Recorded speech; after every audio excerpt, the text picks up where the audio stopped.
To give you some background about the Tour de Meers, it's a fundraiser for the Meers Volunteer Fire Department, Meers being a small town on the northern edge of the wildlife refuge. If you're not familiar, in this area of the world, volunteer fire departments are a pretty critical part of wildland fire control, as well as fires in homes and all the normal things.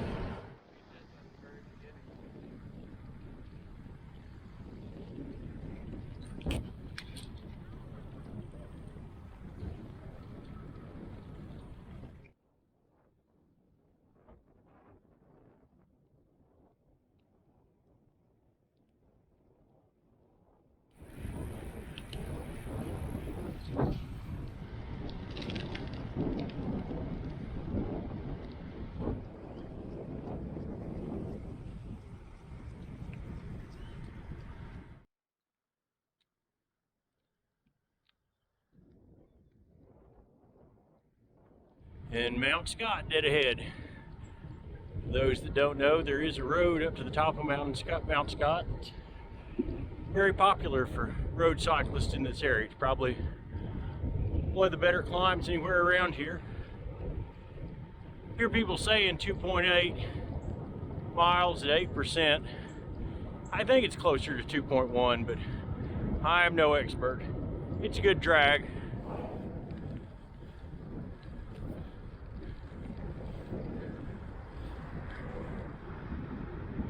Coming up to the road up Mount Scott.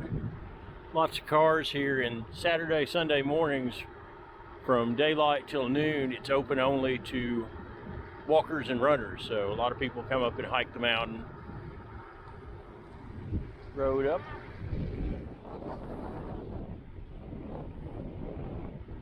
Good morning. Yep.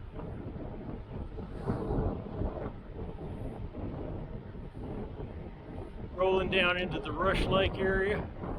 They add this into the long route to get you up to the miles. It's just a little mile or two loop to get you up to 62. Main rest stop for the shorter route.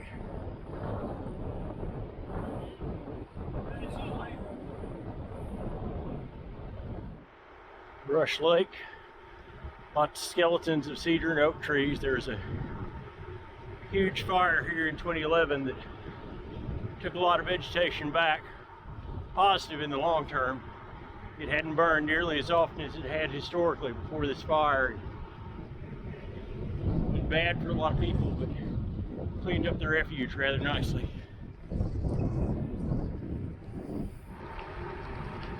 Have the Ferguson house coming up here, one of the early cobblestone built houses in the area. Burned down in the big wildfire in 2011, but it was rebuilt back to its historic appearance. Also had a little gas station in this little facility. One of those signs that should get your attention.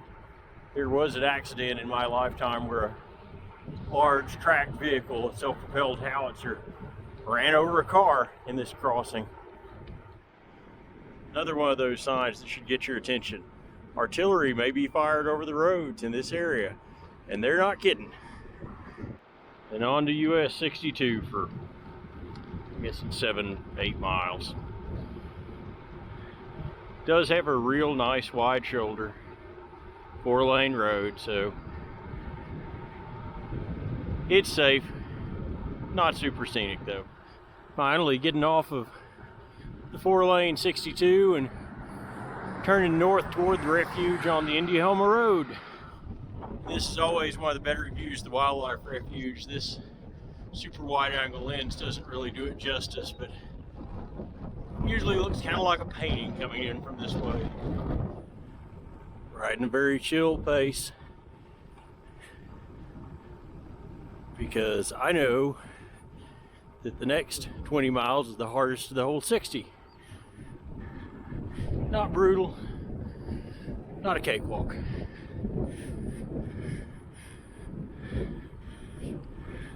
The hill near Job Corps, not quite to the top, but one of the better hills in the last 20 miles, 60.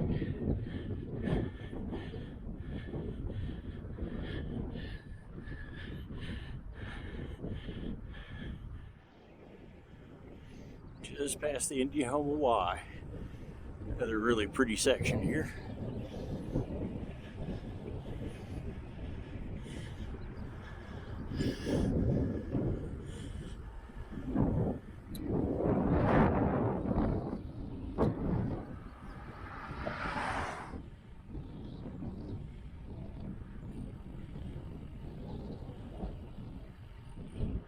Topping out on the high point near Red Refuge headquarters in French Lake.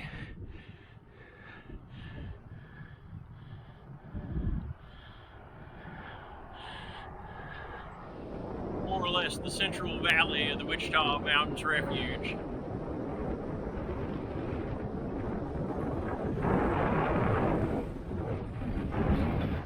Jed Johnson Dam in the distance there. More good wildflower bloom.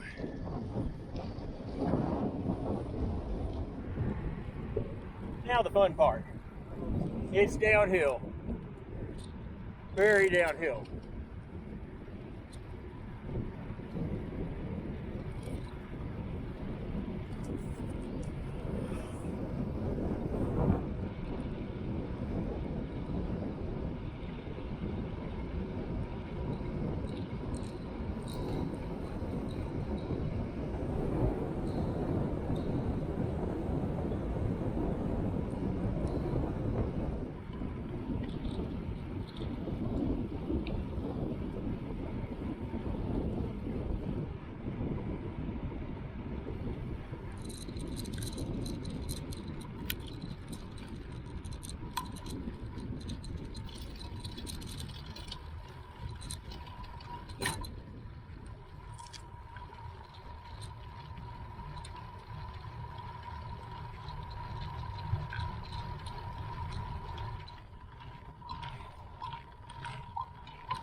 Doesn't quite seem fair to put this at the very end, does it?